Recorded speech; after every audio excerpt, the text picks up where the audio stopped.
নবী আকরম সাল্লাল্লাহু আলাইহি ওয়াসাল্লাম ইরশাদ করেছেন, যে ব্যক্তির কুরবানি করার সামর্থ্য আছে এরপরও সে কুরবানি করে না, ওই ব্যক্তি যেন আমাদের ঈদগাহের পাশে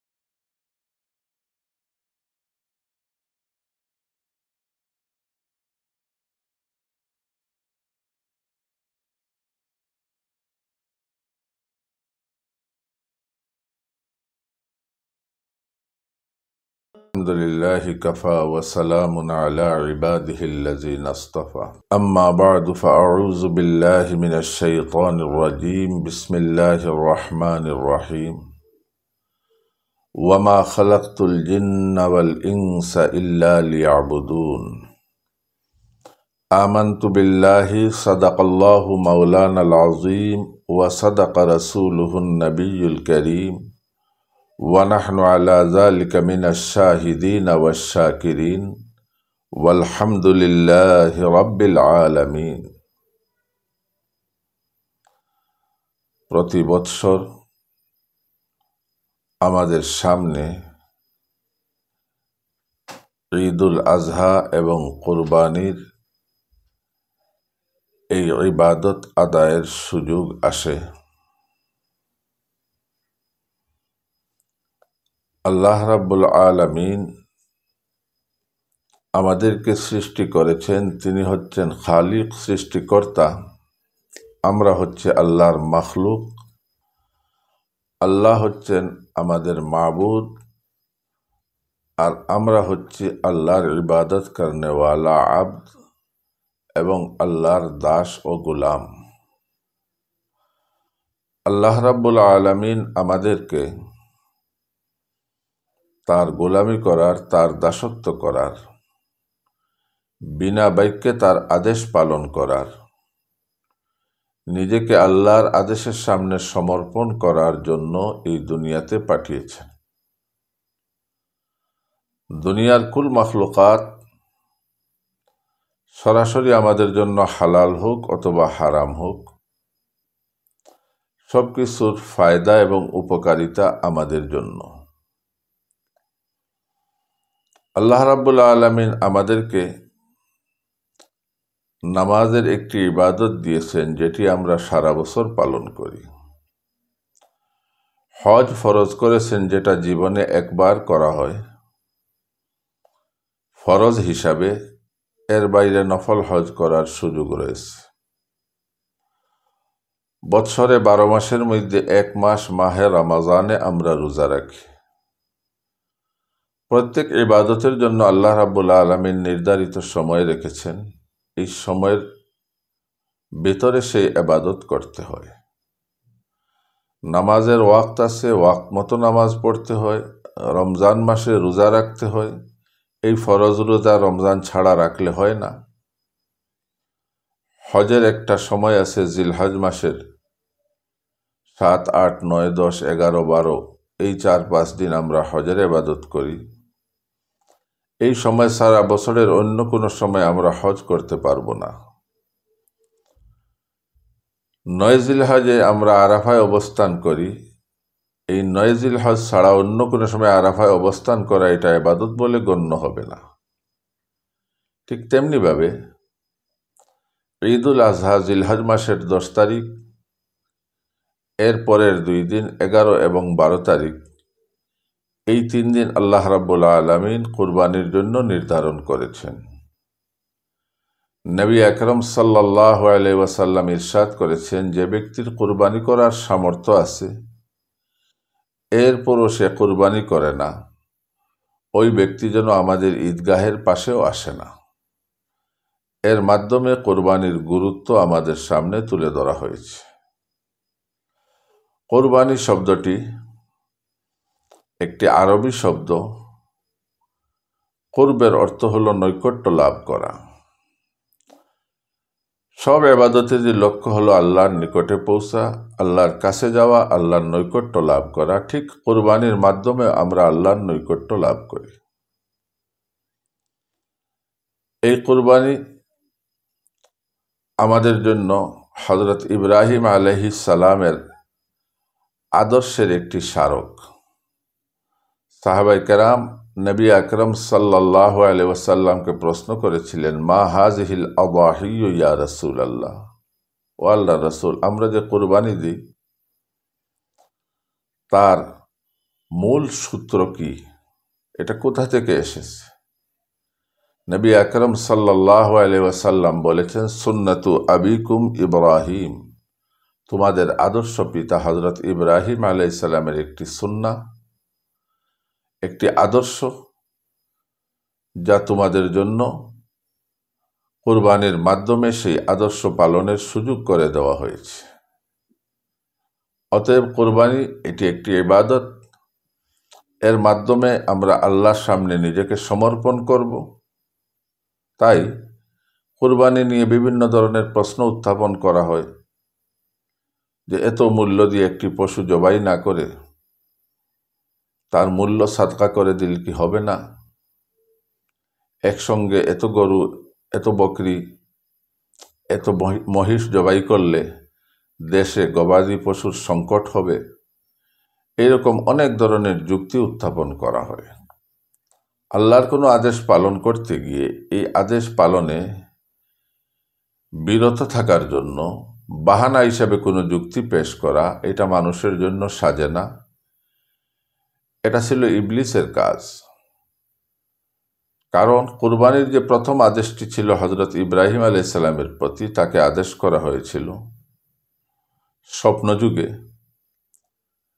তার জানের টুকরা, কলিজার টুকরা সন্তানকে জবাই করার জন্য। ইব্রাহিম আলাইহিস সালাম একদিন, 2 দিন, 3 দিন রাতে যখন এই স্বপ্ন দেখলেন, তখন ছেলেকে বললেন, ইন্নী আরা ফিল মানাম আন্নি আজবাহুকা ফাংজুর মাজা তারা, আমি স্বপ্নে দেখেছি, অর্থাৎ স্বপ্নে আদিষ্ট হয়েছি, তোমাকে জবাই করছি, এই ব্যাপারে তোমার মতামত কি?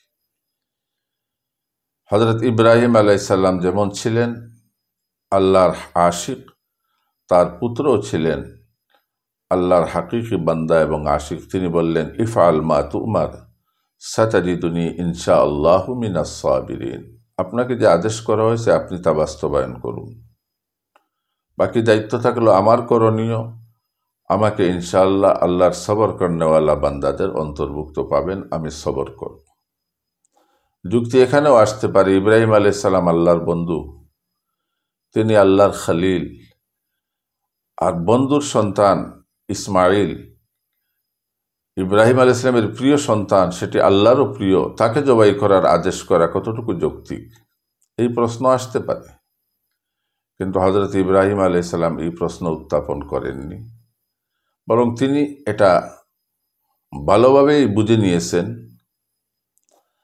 যে আল্লাহর প্রতি তার যে মহাব্বত এবং সম্পর্ক, এবং সন্তানের প্রতি তার ভালোবাসার যে সম্পর্ক, এই উভয় সম্পর্কের মধ্যে যদি কখনো সংঘর্ষ আসে, সন্তানের ভালোবাসাকে অগ্রাধিকার দিব না আল্লাহর প্রতি মহাব্বতকে অগ্রাধিকার দিব, এই কুরবানির আদেশ পালন করে সন্তানকে জবাই করার জন্য প্রস্তুত হয়ে হযরত ইব্রাহিম আলাইহিস সালাম আল্লাহর সঙ্গে তার যে সম্পর্ক ছিল, আল্লাহর সঙ্গে তার যে ভালোবাসা ছিল, সেটাকে অগ্রাধিকার দিয়েছেন। এবং আল্লাহ তাআলার পক্ষ থেকে তিনি এই সার্টিফিকেট লাভ করেছেন, কাদ সাদ্দাক্তার রুইয়া, তুমি স্বপ্নকে বাস্তবায়ন করেছ। অর্থাৎ তিনি স্বপ্নে ছেলেকে জবাই করার জন্য গলায় ছুরি চালানোটা স্বপ্নে দেখেছিলেন, জবাই হয়ে ছেলের গলা থেকে রক্ত গড়িয়ে পড়েছে এটা স্বপ্নে দেখেননি। স্বপ্নে তিনি যতটুকু দেখেছিলেন অতটুকু তিনি করেছেন। এর মাধ্যমে তার পরীক্ষা হয়ে গেছে। আল্লাহ রাব্বুল আলামিন ওয়াফাদাইনাহু বিযিবহিন আযীম, পুত্রের বদলে আল্লাহ তাআলা জান্নাত থেকে পশু পাঠালেন, সেই পশুকে তিনি জবাই করলেন। সেই আদর্শকে স্মরণীয় করে রাখা হয়েছে কুরবানির মাধ্যমে। সাহাবায়ে কেরাম নবী আকরম সাল্লাল্লাহু আলাইহি ওয়াসাল্লামকে জিজ্ঞেস করেছিলেন যে এই কুরবানি পালন করলে, কুরবানি দিলে আমরা কিভাবে লাভবান হব? নবী আকরম সাল্লাল্লাহু আলাইহি ওয়াসাল্লাম বলেছেন, বিকুল্লি শারাতিন হাসানা, কুরবানির পশুর প্রতিটি লুম হিসেব করে আল্লাহ তোমাদেরকে সওয়াব দান করবেন। এটাই হইল কুরবানির মূল উৎস। এই বিবেচনায় রেখে আল্লাহর প্রতি আমাদের বান্দেগি, বিনা বাক্যে কোনো যুক্তি পেশ না করে আল্লাহর আদেশ পালন করা, নিজেকে আল্লাহর আদেশের সামনে সমর্পণ করা, যেটাকে ইসলাম বলা হয়, আল্লাহর উপর বিশ্বাস রাখা, যেটাকে ঈমান বলা হয়, এই অবস্থায় একজন মুমিন কুরবানি নিয়ে কোনো ধরনের প্রশ্ন উত্থাপন করতে পারে না। নবী আকরম সাল্লাল্লাহু আলাইহি ওয়াসাল্লাম কুরবানি দিয়েছেন, সকলকে দিতে বলেছেন। অতএব এই কুরবানি দেওয়া আমরা কর্তব্য মনে করি। এটাকে ওয়াজিব শব্দ বলা হোক এবং সুন্নতে মুআক্কাদা বলা হোক, উভয়টার অর্থই হচ্ছে এই কাজটা গুরুত্বপূর্ণ, এটা অবশ্যই করা দরকার। তাই আমরা মুসলমান যাদের সামর্থ্য আছে আমরা কুরবানি দেব। কুরবানির সামর্থ্য বলতে ওই ব্যক্তির উপর কুরবানি ওয়াজিব যে ব্যক্তি মুসলমান, কারণ মুসলমান ছাড়া কোনো ইবাদত গ্রহণযোগ্য হয় না, এবং যে ব্যক্তি বুধ সম্পন্ন পাগল নয়, আকলমন্দ, এবং যে ব্যক্তি সফরে নয়, কোনো এক জায়গায় অবস্থান করছে, মুসাফির নয়, এবং যার মধ্যে রয়েছে সামর্থ্য। একান্ত প্রয়োজনীয় জিনিসপত্র ছাড়া কারো কাছে যদি অতিরিক্ত সম্পদ থাকে, এটা ব্যবসায়িক সম্পদ হোক, অলংকার হোক, টাকা পয়সা হোক, অথবা ঘরে রাখা অন্য জিনিস যেটা প্রয়োজনের অতিরিক্ত, আর এটার মূল্য রূপা অথবা সোনার হিসাবে জাকাতের নেসাবের পরিমাণ হয়ে যায়, এই পরিমাণ সম্পদের মালিক সে যদি ঈদুল আজহার দিন সুবে সাদিকের সময় থাকে, তাহলে তার উপর কুরবানি ওয়াজিব হয়ে যাবে। কোনো ব্যক্তি সম্পদশালী কিন্তু ঈদুল আজহার সুবে সাদিকের আগে রাতেই তার ইন্তেকাল হয়ে যায়, তার জন্য কুরবানি নেই। এই কুরবানি সামর্থ্যবান ব্যক্তি দেবে, এটা আল্লাহর পক্ষ থেকে একটা বিশেষ বিধান। নবী আকরম সাল্লাল্লাহু আলাইহি ওয়াসাল্লাম কুরবানি দিয়েছেন, আমরা নবী আকরম সাল্লাল্লাহু আলাইহি ওয়াসাল্লামের অনুসারী, তার সুন্নাহ, এটাকে ওয়াজিব বিবেচনা করে আমরা সবাই কুরবানি দিব আপন আপন সামর্থ্য অনুযায়ী। যার সামর্থ্য কম সে অল্প দামের কুরবানি দিবে, যার সামর্থ্য বেশি সে বেশি মূল্যের কুরবানি দেবে। কুরবানি দেওয়ার জন্য কি ধরনের পশু কুরবানি দেওয়া হয়? এই পশুকে 3 ভাগে ভাগ করা হয়েছে। ওইসব পশু যেগুলো আমরা ঘরে পালন করি, গৃহপালিত পশু, গবাদি পশু, তার মধ্যে প্রথম শ্রেণীর হচ্ছে উট, দ্বিতীয় শ্রেণীর হচ্ছে গরু এবং মহিষ, এবং আরেক শ্রেণীর হচ্ছে বকরি, ছাগল এবং মেড়া। একটি উট 5 বছর পূর্ণ হয়ে যখন 6 বছরে পা দেবে, তখন সেই উটকে কোরবানি দেওয়া যায়। এবং একটি গরু অথবা মহিষ 2 বছর পূর্ণ হয়ে 3 বছর শুরু হওয়ার পর সেটা দিয়ে কোরবানি দেওয়া যায়। ছাগল, খাসি এগুলো কোরবানি দেওয়ার জন্য 1 বছর পূর্ণ হওয়া শর্ত। তবে বিশেষ বিবেচনায় যদি বেড়া অথবা দুম্বা 1 বছরের চেয়ে কিছু কম হয়, 7 মাস 8 মাস এই বয়সের হয়, কিন্তু দেখতে বড় মনে হয়, তাহলে এটার দ্বারা কুরবানি দিলে কুরবানি চলে। এইসব পশু দিয়ে আমরা কুরবানি দেব এবং নিয়ত রাখব যে আল্লাহ রাব্বুল আলামিনের নৈকট্য লাভের জন্য, হযরত ইব্রাহিম আলাইহিস সালাম আল্লাহর প্রতি ভালোবাসা প্রকাশের জন্য যে আদর্শ সৃষ্টি করেছিলেন, প্রতিষ্ঠা করেছিলেন, সেই আদর্শ আমাদের জীবনে কায়েম করার উদ্দেশ্যে নবী আকরম সাল্লাল্লাহু আলাইহি ওয়াসাল্লামের বলে দেওয়া কাজকে অনুসরণ করার উদ্দেশ্যে আল্লাহকে খুশি করার জন্য আমরা কুরবানি দিব। এই কুরবানির পিছনে লোক দেখানো, মানুষ দেখবে আমি বেশি মূল্যের কুরবানি দিলাম, মানুষকে দেখানোর জন্য কুরবানির পশু নিয়ে বিভিন্ন জায়গায় ঘোরাফেরা করা, এটার ফটো উঠাইয়া মানুষের কাছে পাঠানো, এইসব কাজ আমাদের কুরবানির ইবাদতকে অনেক ক্ষতি করে ফেলে। আল্লাহ রাব্বুল আলামিন কোরআনে পাকে ইরশাদ করেছেন, লা ইয়ানালাল্লাহা লুহুমুহা ওয়ালা দিমাউহা ওয়ালাকিন ইয়ানালুহুত তাকওয়া মিনকুম। তোমাদের পশু যেটি জবাই করছো কুরবানিতে, আল্লাহ এটার গোশত এবং রক্ত, এটা আল্লাহ চান না। এই গোশত তো তোমরাই নিজে খেয়ে শেষ করে ফেলবে। আল্লাহ চান তোমার মনের তাকওয়া, পরহেজগারি এবং আল্লাহর প্রতি শ্রদ্ধা। এই শ্রদ্ধার মূল্যটা হইল আল্লাহর কাছে অনেক বেশি। কুরবানির পশু আমি জবাই করার পর এখন এটার গোশত কিভাবে বন্টন করব সেটা ভিন্ন কথা। সঠিকভাবে কুরবানির পশু জবাই করার পর আমার কুরবানি আদায় হয়ে গেছে।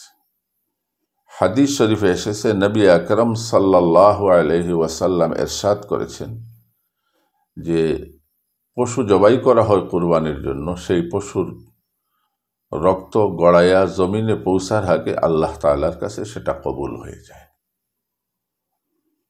আমরা কুরবানির পিছনে একটি তাৎপর্য উল্লেখ করি যে কুরবানির গোশতের দ্বারা গরিবদের মধ্যে যারা সারা বছর গোশত খাওয়ার সুযোগ পায় না, মাংস খাওয়ার সুযোগ হয় না, তাদেরকে গোশত খাওয়ার একটি ব্যবস্থা করা। এইটা আসলে কুরবানির মূল উদ্দেশ্য নয়, এটা কুরবানির একটি ফায়দা। যেটি ফায়দা এটাকে মূল উদ্দেশ্য বানাইলে সমস্যা হয়। কখনো আমরা বলবো এখন আর গোশত খাওয়ার মানুষের প্রয়োজন নাই, তাইলে এবার কুরবানি করারও দরকার নাই। আসল উদ্দেশ্য হইল আল্লাহর নৈকট্য লাভ, আল্লাহর আদেশ পালন করা। আল্লাহ রাব্বুল আলামিনের মেহেরবানি, এই কুরবানিটা তিনি আমাদের জন্য হালাল করে দিয়েছেন। আগের নবীদের উম্মতের জন্য কুরবানির পশু গোশত ভক্ষণ করার অনুমতি ছিল না, বরং তাদের শরীয়তে কুরবানি কবুল হওয়ার প্রমাণ হচ্ছে আসমান থেকে একটি আগুন আসবে, সেটি কুরবানির জন্তু অথবা কুরবানির যে কোনো বস্তুকে জ্বালাইবে। এই জ্বালানোটা প্রমাণ করবে কুরবানি কবুল হয়ে গেছে। এই বিধান আমাদের জন্য রাখা হয়নি, নতুবা আমরা অনেকে ধরা পড়ে যাব আমাদের কুরবানি কবুল হচ্ছে কি না। আসমান থেকে আগুন আসবে, কাঠটা জ্বালাবে, কাঠটা জ্বালাবে না, বরং আমাদের প্রতি দয়া করে এই গোশত ভক্ষণের অনুমতি দেওয়া হয়েছে। বাকি যেহেতু গরিবদেরকে সাহায্য করা সবসময়ই দরকার, ঈদের সময়ও তাদের আনন্দের প্রয়োজন, তারা কুরবানির সামর্থ্য রাখে না, অতএব কুরবানির গোশতের বড় একটা অংশ গরিবদের মধ্যে, আশেপাশে অসচ্ছল প্রতিবেশীদের মধ্যে বিলাইয়া দেওয়ার দরকার। এমনকি অমুসলিম কোনো নাগরিক আমার মহল্লায় আমার প্রতিবেশী হয়, তাকেও আমি কুরবানির গোশত ভক্ষণের জন্য দিতে পারি। নিজের বন্ধু বান্ধব আত্মীয় স্বজন তাদেরকেও দেওয়া যায় এবং নিজে তো ভক্ষণ করার অনুমতি আছেই। বাকি থাকলো কোনো ব্যক্তি কুরবানি দিয়েছে, কিন্তু দিলেও তার সামর্থ্য এত বেশি নয়, সে কিছু অসচ্ছল ব্যক্তি, অতএব সে চাইলে কুরবানির সব গোশত সে ভক্ষণ করতে পারে, এর দ্বারা কুরবানির কোনো ক্ষতি হবে না। কুরবানি সঠিক হয়ে যায় যখন জবাই করার মাধ্যমে, তখন কুরবানির সওয়াব আমি পেয়ে গেছি, আমার ওয়াজিব কর্তব্য পালন হয়ে গেছে। বাকি গোশতের ব্যাপারে শরীয়তের বিধান অনুযায়ী, ইসলামের তরিকা অনুযায়ী আমরা এটাকে 3 ভাগ করে 1 ভাগ নিজের জন্য, 1 ভাগ বন্ধুবান্ধবের জন্য, 1 ভাগ গরিবদের মধ্যে বিলাইয়া দেওয়া, এই নিয়ম পালন করা উত্তম। এই নিয়মের মধ্যে কোনো ধরনের ব্যতিক্রম হলে কুরবানি এটার দ্বারা কোনো ক্ষতি হবে না। কুরবানির পশু জবাই করা, একটা পশু আল্লাহর একটি মাখলুক, তার মধ্যে প্রাণ আছে। আল্লাহ রাব্বুল আলামিন তার কিছু মাখলুক জবাই করে খাওয়ার অনুমতি আমাদেরকে দিয়েছেন। আমরা এই সব খাবার ভক্ষণ করে জীবন ধারণ করি। আমাদের যেমন জীবন ধারণ করার অধিকার আছে, এই সব পশুরও জীবন ধারণের অধিকার আছে। কিন্তু আল্লাহ রাব্বুল আলামিন যখন অনুমতি দিয়েছেন হালাল পশু আমরা জবাই করে খাই, এই অনুমতিটা পাওয়ার ব্যবস্থা হচ্ছে আমরা যখন জবাই করব তখন বিসমিল্লাহ বলে জবাই করব। বিসমিল্লাহি আল্লাহু আকবার। পশু জবাই করার সময় যিনি ছুরি চালাবেন তাকে অবশ্যই বিসমিল্লাহ বলতে হবে। এই ছুরিতে তার সঙ্গে আর কেউ হাত দিলে, ছুরিকে চালাতে গিয়ে সাহায্য করতে চাইলে তিনিও বিসমিল্লাহ অবশ্যই বলবেন। অন্যান্য অংশে যারা হাত দিয়েছেন, পায়ের মধ্যে, মাথার মধ্যে ছুরি চালান নাই, তারা বিসমিল্লাহ বলা ভালো, না বললেও কুরবানি সহি হয়ে যাবে।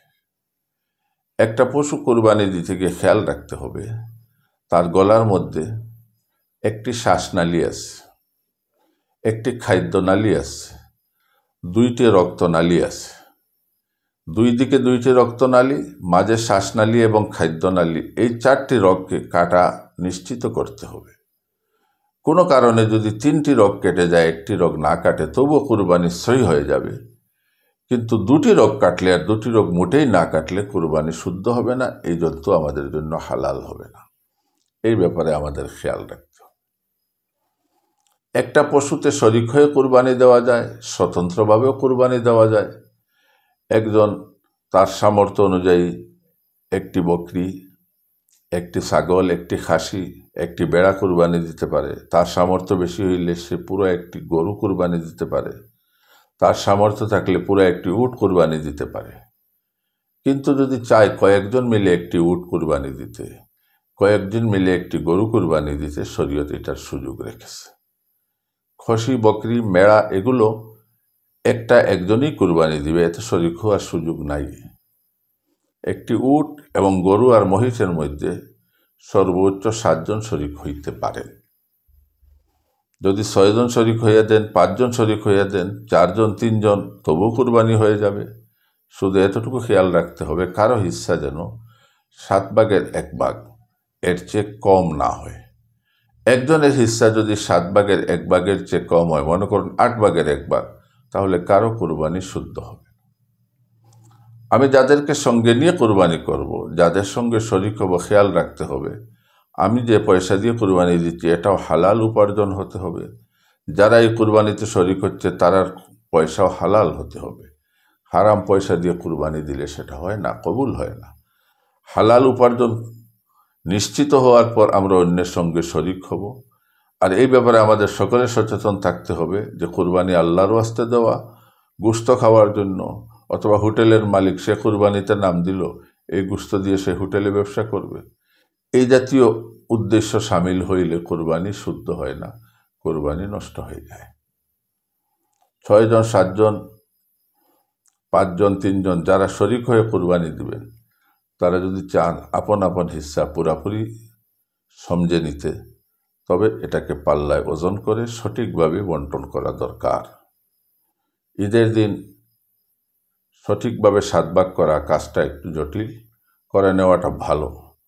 আর যদি পরস্পর অনুমতি দিয়ে দেন যে আমার গোশতের ব্যাপারে একটু হেরফের হইলে কোনো সমস্যা নাই, আপনারা মোটামুটি একটা আন্দাজ করে, মোটামুটি একটা বিবেচনা করে ভাগ করে দেন, তাহলে মাপার দরকার নাই।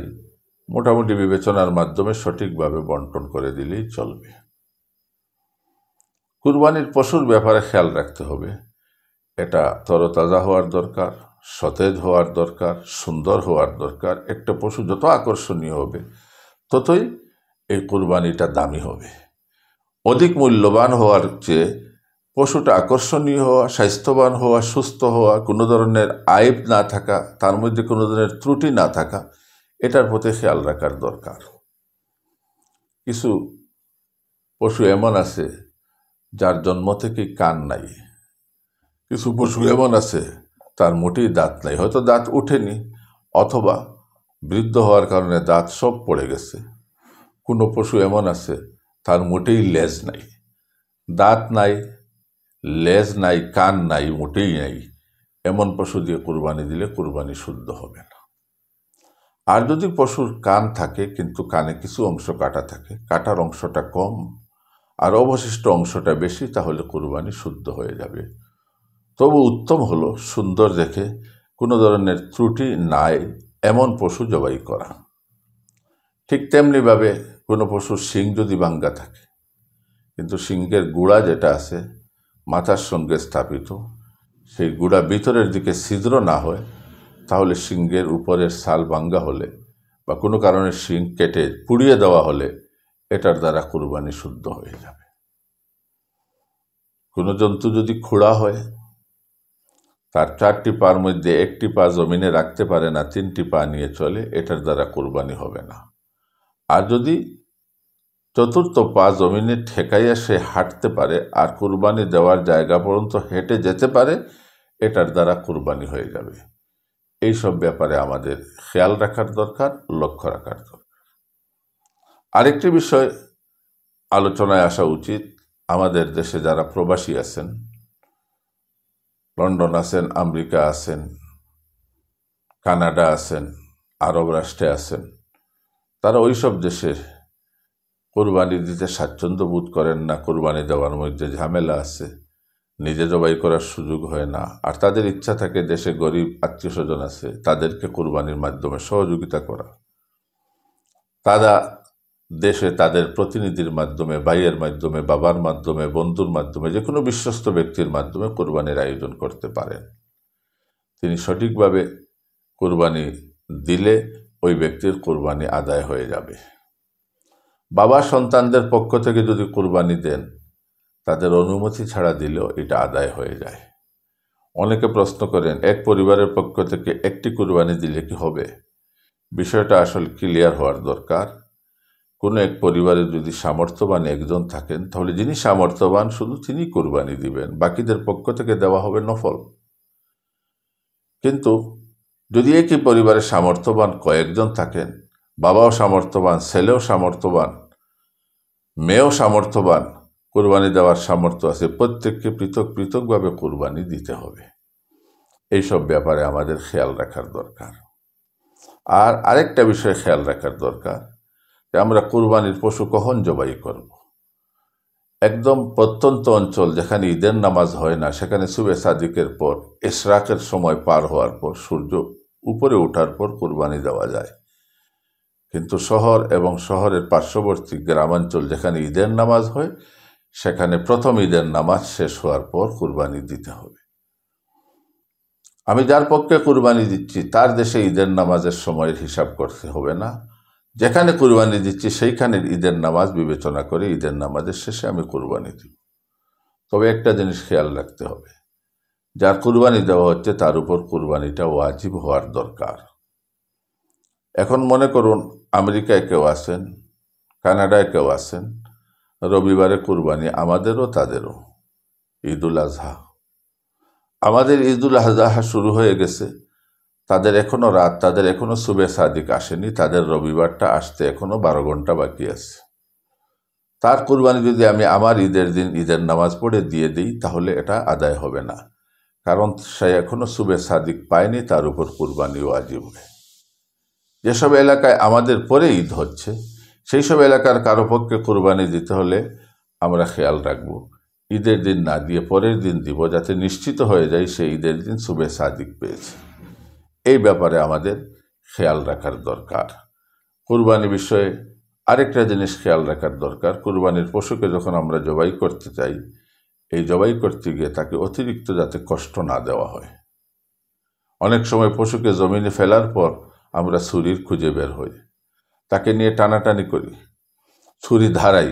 এটা ঠিক নয়। আগে থেকে ছুরি জোগাড় রাখবেন, সে যেখানে পড়ছে সেইখানেই জবাই করবেন। একটু খেয়াল রাখবেন যে তার পা যেন পশ্চিমমুখী হয় এবং তার চেহারা যেন পশ্চিমমুখী হয়। যিনি জবাই করতেছেন তিনি যেন পশ্চিমমুখী হয়ে জবাই করেন। এইভাবে এতটুকু করা সম্ভব না হলে যেভাবে পারা যায় সেভাবে শোয়াইয়া জবাই করা, শোয়ানোর পর এটাকে নিয়ে টানা হেঁচড়া করা, ছুরি খুঁজ করা, ছুরি ধারানো বা বুতা ছুরি দিয়ে জবাই করা, এটার মাধ্যমে পশুকে অতিরিক্ত কষ্ট দেওয়া হয়।